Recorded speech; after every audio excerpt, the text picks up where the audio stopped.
guys, welcome back to my channel. Today I'll be showing you how to cut and sew lancet tag flat pattern. So in this tutorial you need this important measurement for the arc. So look at the picture attached. This is how you're going to take measurement of where to place the arc. The placement of the arc should not be exactly on your actual waistline. Should be about 2 inch below the actual waistline on the side. So can you see on my dress form, this measurement does not stay on the actual waist. So you move down about 2 inch on the side and then you take the measurement as shown on the picture attached. Can you see my masking tape on the dress form, the shape of the arc? Okay, so this is how you're going to take the measurement. All right, let's move right into the tutorial. So here are the materials needed for this tutorial. First, you need the plastic bone. Okay, this particular one you cannot sew on it, you can only sew on the red lane bone. So this is the plastic bone. You need cloth interfacing, that is hair stay. You need peplum stay or hard collar stay. Okay, so let's move right into the tutorial. Okay, so right here on my pattern paper, you need to put your pattern paper on fold.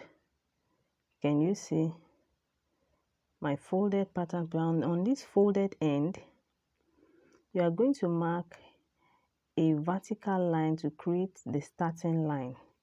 So here is a vertical line. Just create a starting line. Okay, there is no basic measurement about that. So, and then on the folded end, can you see I'm going to take measure a distance of 6 inch from my starting line. 6 inch from my starting line, and then I'll mark it. I'll do the same at the top of the vertical line as well, 6 inch distance, and then I'll connect the 2 points vertically.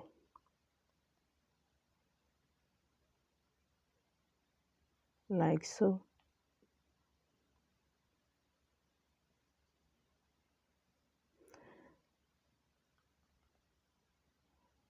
So here, from here to this point, I have a distance of 6 inch.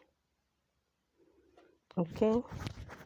The next thing I'm going to do is to take measurement of the length of my arc.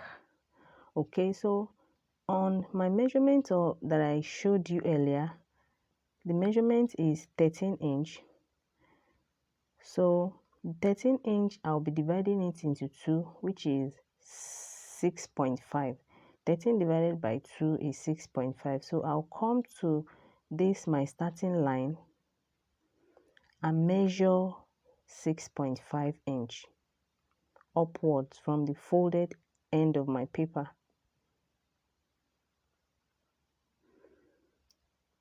So from this point to this point, I have 6.5 inch. I'll do the same thing on the other vertical line, 6.5 inch. That is the length of my arc divided by 2. Now, I'll connect the 2 points horizontally.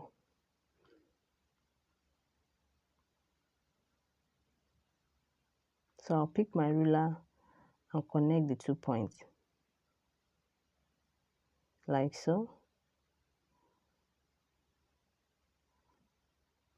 So now I'll come to the folded end. From my starting line, I'll mark 1.5 inch. 1.5 inch from my starting line on the folded end, and I'll pick my curve ruler to connect it to the end of my measurement, like so. I'll make sure it's not too curvy. Can you see the placement of my curve ruler? So I'll connect it like so, and then I'll come to the other vertical line and I'll move up from the folded end by 1.5 inch. Can you see my marking? 1.5 inch from the folded end. And then I'll connect this also to the end of the measurement here. So on this part, I'm going to use the very curved part of my ruler to make this connection. Can you see the way I placed my ruler? Okay. And then we are done with our lancet arc flat pattern. I'll cut this out for you to see the outcome.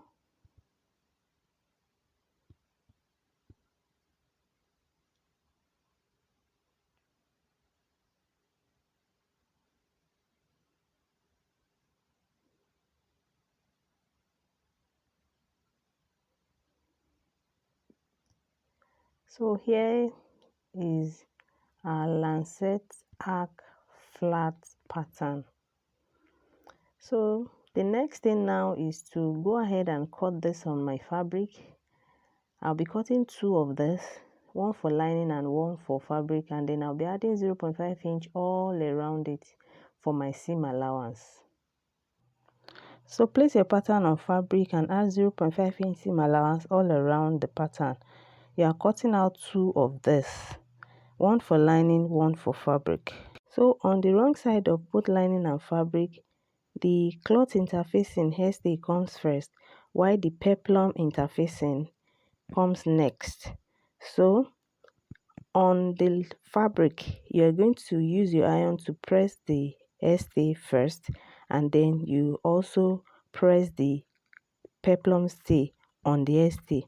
However, on the lining, you are not going to iron the peplum stay to the lining. You are only going to iron the stay to the lining while you pin the peplum stay to the lining. So also your peplum stay is not going into the seam allowance, so you are leaving 0.5 inch all around both lining and fabric, so the peplum stay is not going into the seam allowance as you have seen. So you can use your pattern to cut out the peplum stay because that does not have seam allowance. So we'll go right into the sewing process. So the next thing is to pick the lining. So this is my lining, and then I'll create bone channels on the peplum interfacing on the peplum stay. So I'll just follow the shape of my arc and create bone channels that will take my bone. So it depends on the bone size you are using. So your bone channel must be your bone size, and then you might add a little space so that your bone can have some space to sit. So if your bone is mine is 0.5 inch, is a bit wide, so I'm going to mark 0.6 for the space of my bone. Okay, so I'll come to the end of, I'll pick my pencil. I don't know if you can see my marking, but just follow the process please.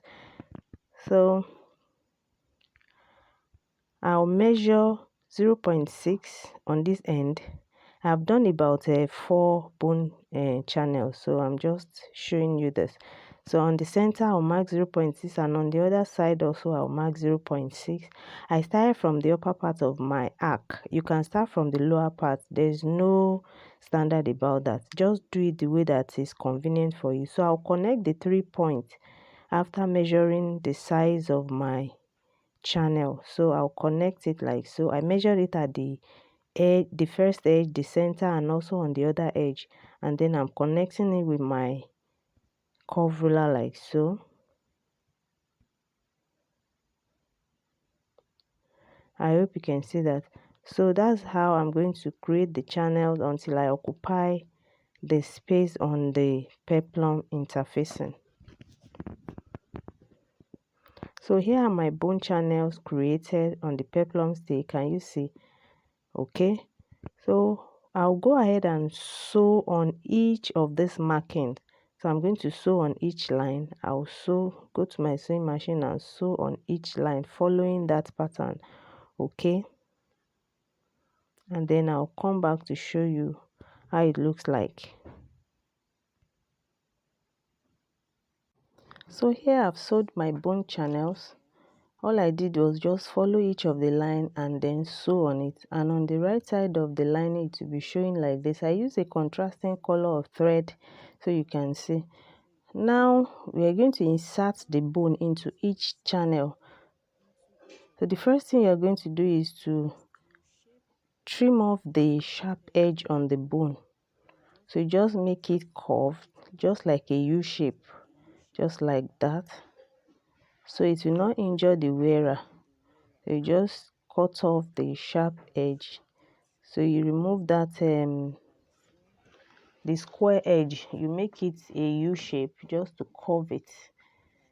So you shape it all around like that, and then you insert it into the bone channel, making sure you follow the shape of the bone. You can see mine is curving in, so I'm going to follow that shape to insert my bone.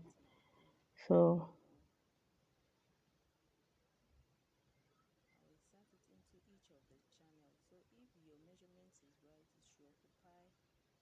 I'm inserting my bone into the channel.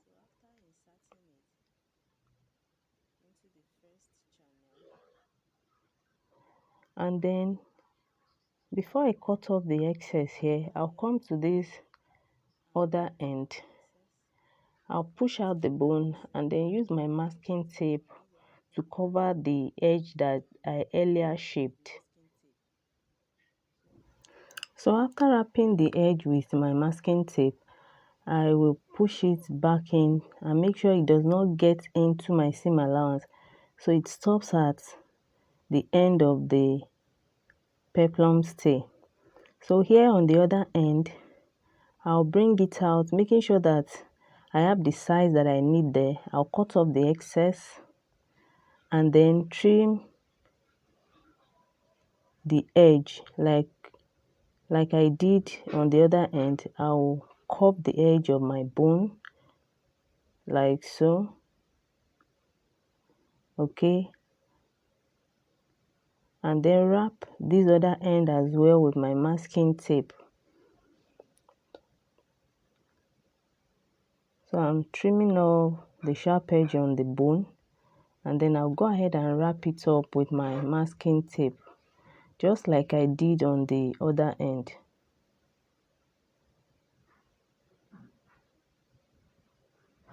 So I'll wrap it up. Okay, I'll just use my masking tape to wrap around it, and then I'll push it in. So before you cut, you must make sure that it is exactly the length you need. So like I said, the bone is not going into your seam allowance, so it stops where your peplum stay stops. So my seam allowance is here. Can you see the bone does not get into the seam on both ends? Okay, so this is what I'll do all through while I cover every channel on this particular lining. So I'm going to insert my bone to each channel till I'm done. So here I've inserted the bone into all the channels, and here is what I have. The next thing is to go ahead and press it with my steam iron. After pressing with your iron, it should be looking this flat because this is a flat pattern. So the next thing I will do now is to place this on my actual fabric, right side facing the right side, and then so this is the right side of my lining. I'll place it on the right side of the fabric, and then I'll go ahead and sew the hem together by the seam allowance of 0.5 inch that we left. After sewing the hem together, you'll be having it this way. Can you see? So you go ahead and trim off any excess on the part that you just sewed, any excess that is there, so that you don't have any bulky fabric after you turn out the pattern. So you trim it off to the barest minimum. Okay, and then you turn it out. After turning it out, go ahead and press it with your iron, and it should be looking like this. So the final part is to conceal the rough edge on the arc. So pick your fabric and make a bias fold. Like so, bias fold is a triangular fold. So can you see? Just fold your fabric in a triangular shape like so. And on this folded end, cut out a strip, a long strip of 1.5-inch width. So when you are measuring on the folded end, that means you are measuring 0.75 for the width. And make sure you have the length that will take that rough edge of the arc. Okay, and you should be having an excess. So I'll do that. Here is my strip of 1.5-inch width. I'll place the right side of the strip on the right side of my arc and fold in an excess of a 0.5-inch on the edge like so. Can you see? And then I'll sew the strip to the arc, covering up the rough edge. And then on the other end, I'll fold in the excess of 0.5 inches. Where I'm having more here, I'll cut the other excess off and leave a 0.5 inch, then fold it in. So I'll sew the bias strip to the arc, and then I'll come back to show you the next step. After sewing it, then you turn it to the wrong side.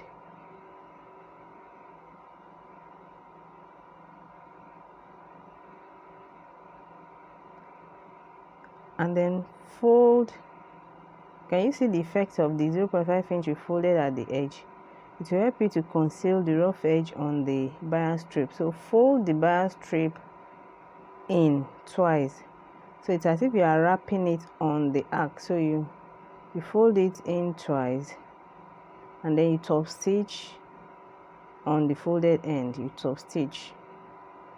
Remember that you'll be using the same color of fabric for the bias strip, and also your thread for sewing this should match your fabric. I'm using a contrasting color here because it's a tutorial, so I want you to see the clarity. After top stitching the bias strip to the arc, then we are done with the sewing of our lancet out flat pattern. Then the final part is to attach it to your dress where you have marked on the dress. So the right side of the arc will be facing the right side of the fabric on your dress, and then you are going to sew the arc following that same that we use in sewing the bias strip. Okay, that our top stitching, you follow that stitch to sew the arc to the dress, right side of the arc facing the right side of your fabric on the dress, and then you sew it like I'm illustrating. Okay, so you sew it to your dress, and you can go ahead and then embellish the upper part of this part of the arc. After you have fixed it on the dress, you can also embellish the edge of the arc as you desire. So that brings us to the end of today's tutorial. Thank you for being part of it. Don't forget to like, share and comment. Give this video a thumbs up, and if you are yet to subscribe to this channel, kindly hit on the subscribe button, click on the notification bell in order to get awareness of our next video.